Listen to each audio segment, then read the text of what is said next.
At 83 years old, Carole King, one of the most beloved and influential songwriters of the past century, has finally decided to drop the polite facade and speak her mind. And trust me, it's not what anyone expected.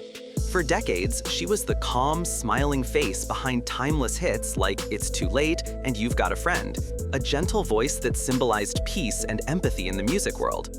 But behind that soft-spoken aura was an artist who had her fair share of frustrations with how the industry evolved, and with certain bands that, let's just say, didn't exactly win her heart. In a rare, candid moment that stunned both fans and fellow musicians, Carole reportedly revealed 6 bands she simply couldn't stand. Yes, 6 groups that, in her own words, took the soul out of music.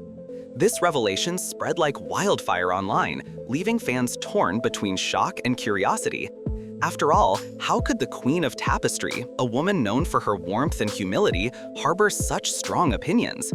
But if you followed her career closely, you'd know Carole has always been a quiet fire, measured in words but fierce in conviction, and this time she's not mincing them. Some say she's finally speaking truths other legends have only whispered backstage. Others claim it's just the unfiltered honesty of an icon who's seen it all and no longer cares to please the crowd. Either way, this list has people talking. So, buckle up, because we're about to uncover the surprising reasons why one of the greatest songwriters of all time decided to call out the music industry's sacred cows. But before we dive into the 6 names that made her blood boil, let's take a quick look back at how Carole King became such a powerful force that even her dislikes make headlines. Before we can understand why Carole King's opinions made such a huge impact, we need to rewind to where it all began, because her story isn't just about melodies and fame, it's about an artist who shaped the sound of an entire generation. Born in Manhattan in 1942, Carole started playing the piano before most kids learned to ride a bike. By the time she hit her teens, she was already writing songs that caught the attention of producers in New York's Brill Building, the legendary songwriting factory that pumped out hit after hit during the 1960s. While other teenagers were worrying about school dances, Carole was co-writing chart toppers for artists like the Shirelles, the Drifters, and the Monkees. Together with her then-husband, Jerry Goffin, she penned classics like Will You Love Me Tomorrow and The Locomotion, songs that not only dominated radio, but defined what pop music sounded like for years. Yet despite her success behind the scenes, Carole wasn't content to stay in the background. In the early 1970s, she stepped into the spotlight herself with Tapestry, a record that didn't just sell millions, it rewrote what it meant to be a singer-songwriter. Suddenly, she wasn't just crafting hits for others, she was pouring her soul into songs that connected with people on a deeply personal level. But fame can be a double-edged sword. As rock bands began to dominate the airwaves with their flashy guitars and rebellious attitudes, Carole found herself quietly watching an industry that once celebrated storytelling now glorifies spectacle. It was in those moments of reflection, watching the evolution of music from the heart to the hype, that her feelings about certain bands began to form. And those feelings, as we'll see, ran deeper than anyone could have guessed. Coming up next, we'll dive into the question, what makes a musical legend like Carole King hate a band? To understand why Carole King might have developed such strong dislikes towards certain bands, we need to look beyond the surface of her gentle public persona and dive into the deeper layers of her artistic principles. Carole King isn't the type to hate in the casual internet comment section sense. Her opinions are rooted in decades of witnessing the music industry evolve from raw creativity to corporate spectacle. Having come up during the golden era of songwriting, when pen, paper, and piano were enough to move the world, she's seen firsthand how authenticity in music slowly gave way to overproduction and ego. For someone who built her entire career on heartfelt storytelling and human connection, the rise of flashy acts who prioritized image over substance must have felt like a betrayal of everything she stood for. Insiders say that what she truly resented wasn't success itself, but the loss of sincerity in modern music. Bands that relied on studio tricks, shallow lyrics, or shock value to stay relevant struck her as hollow compared to the craft of songwriting she helped pioneer. She often described herself as a servant to the song, and that mindset clashed with the arrogance of certain groups who seemed more devoted to fame than to the art itself. To her, a song wasn't a marketing product, it was a piece of truth. And when she saw artists treating music like merchandise, it stirred something deep inside her. Still, Carole never lashed out publicly until recently, when her remarks hinted at years of pent-up frustration finally bubbling to the surface. The 6 bands she named were, in her view, the embodiment of everything wrong with the modern music machine. And as we begin unveiling the first name on that list, we'll start to see exactly what made this legendary songwriter's patience finally run out. And so we begin with the first name on Carole King's now infamous list, one that raised eyebrows across generations: the Rolling Stones. When asked why, Carole reportedly gave a polite smile before admitting that while she respected their talent, she couldn't stand the culture they represented. In her eyes, the Stones symbolized the very moment when rock music stopped being about melody and started being about attitude. She once remarked in an old interview that the swagger sometimes drowned out the song, a subtle but unmistakable critique of Mick Jagger's flamboyant stage persona and the band's fascination with excess. To her, songwriting was about emotion and craft, not about breaking hotel furniture or shocking audiences for headlines. And though she never denied their influence, those close to Carole say she saw them as the beginning of an era that shifted focus from storytelling to spectacle. It wasn't personal. She admired Keith Richards' riffs and even covered a few of their tunes privately, but it was philosophical. She believed the Stones' dominance made record labels chase noise instead of nuance, turning the industry into a popularity contest. Ironically, fans have noted that while she disapproved of their antics, some of her later live performances adopted a touch of their unfiltered energy, a silent nod, perhaps, to the same rebellion she claimed to dislike. Whether out of frustration or a hint of reluctant admiration, the Rolling Stones earned their spot as the first band Carole King hated, not because they lacked artistry, but because they embodied a shift she could never quite accept.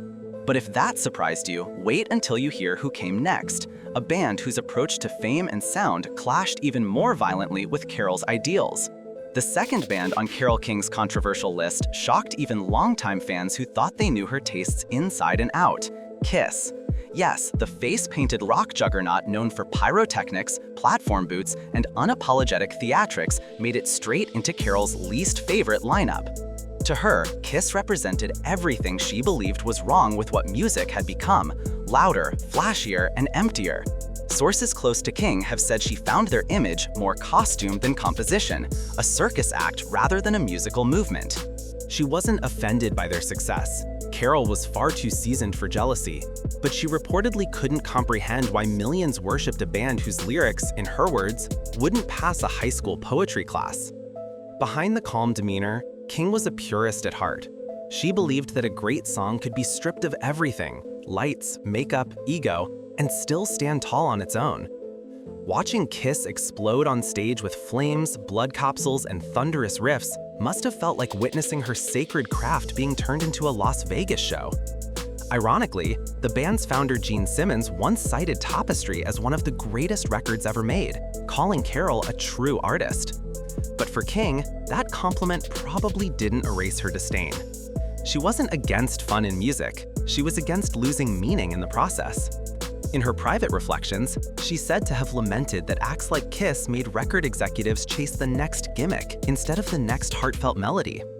And if you think that sounds harsh, wait until you hear who she called out next, a band whose polished perfection and pop dominance tested her patience more than any face paint ever could.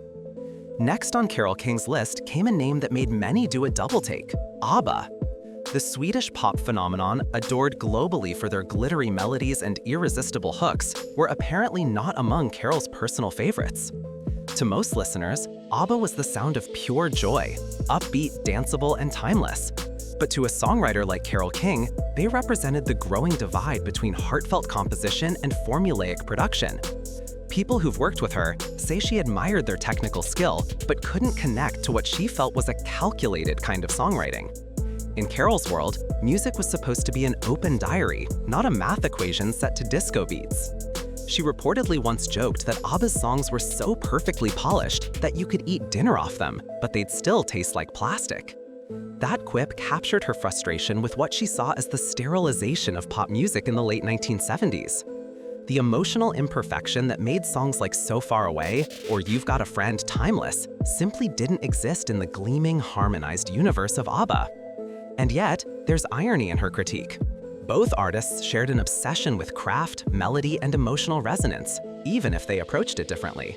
Some fans even suspect that her comments came less from disdain and more from a songwriter's jealousy of their airtight songwriting success.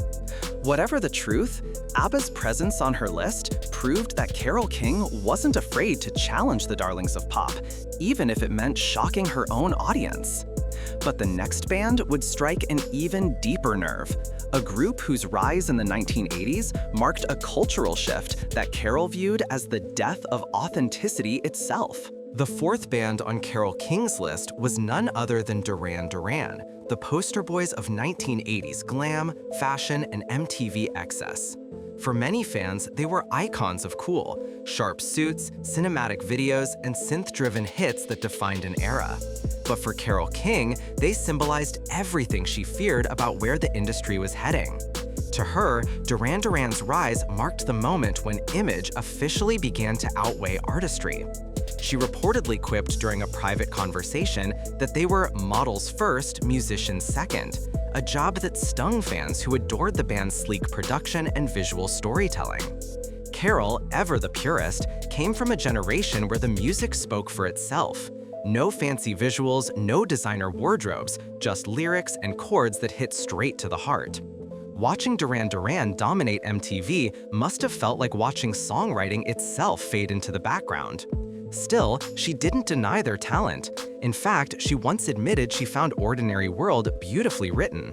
But she couldn't ignore how their success encouraged a wave of artists who prioritized looking good over sounding real.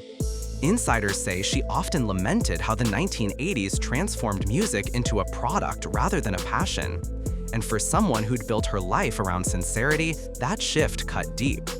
Duran Duran's placement on her list wasn't just a critique of a band, it was a critique of a culture that had traded emotion for aesthetics. Yet, if she saw them as the start of pop's vanity, the next band represented something even worse in her eyes, the total commercialization of rebellion itself. The fifth band on Carole King's list was a shocker to younger audiences, Nirvana. Yes, the grunge legends who redefined the sound of the 1990s were, according to sources close to Carole, one of the groups she respected but couldn't stand. At first glance, it seems like an odd pairing. King, the queen of introspection and emotional honesty, and Nirvana, the raw voice of disenchanted youth. Both were authentic in their own ways, but Carole reportedly found their form of authenticity too destructive, too nihilistic. She once told a journalist off-record that while she admired Kurt Cobain's vulnerability, she wished it came with more light. For someone who spent her life healing listeners through melody, Nirvana's world of pain and rage felt like a wound that never closed. She believed music had the power to lift people, to mend broken spirits, and in her view, grunge had taken that same power and turned it into despair. Carole's critique wasn't moralistic, it was deeply personal. She had lived through eras of protest and turbulence, yet always used her songs to bring hope, not hopelessness. Watching Nirvana's rise, she reportedly feared the music industry was normalizing emotional collapse as an aesthetic. Some say she even blamed record labels for exploiting Cobain's suffering instead of helping him heal.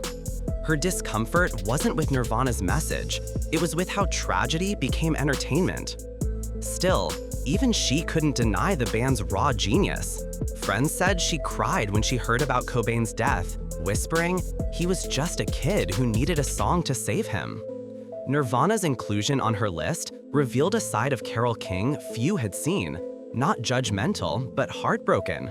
And yet, the final name on her list would surprise everyone.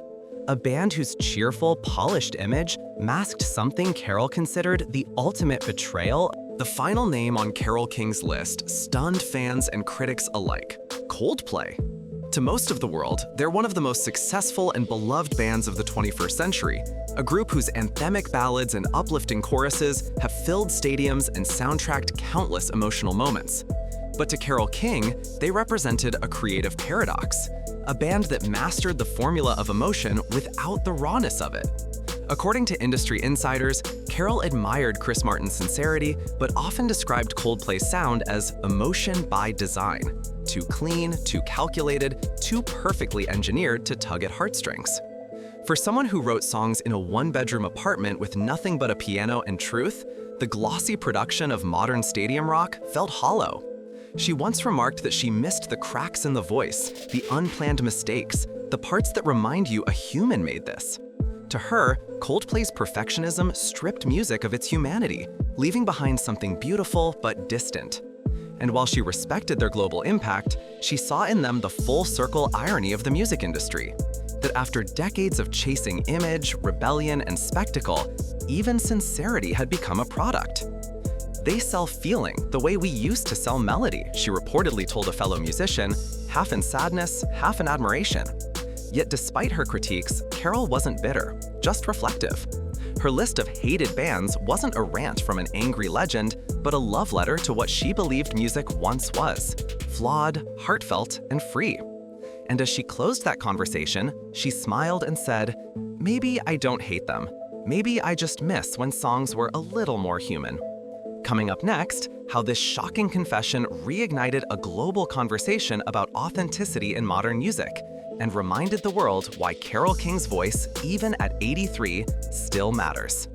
When Carole King's comments finally went public, the reaction was instant and explosive. Fans flooded social media, split between admiration for her honesty and disbelief that the queen of soft rock would call out such musical heavyweights. News outlets ran with headlines like "Carole King versus the music industry" and "The Tapestry icon unravels her true feelings." Some critics praised her for speaking uncomfortable truths about authenticity in music, while others accused her of being out of touch with modern evolution. But in reality, her words hit deeper than simple criticism. They reopened a decades-long debate about what music is supposed to be: art or entertainment, truth or business. Musicians young and old began chiming in. John Mayer tweeted that Carole King saying this is like your grandma reminding you what manners sound like.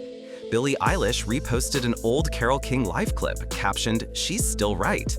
Even Chris Martin from Coldplay, one of her so-called targets, responded with grace, saying, "We grew up loving her songs. If we've lost the soul, we'll try to find it again." And that's the magic of Carole King. Her words might sting, but they come from love, not malice.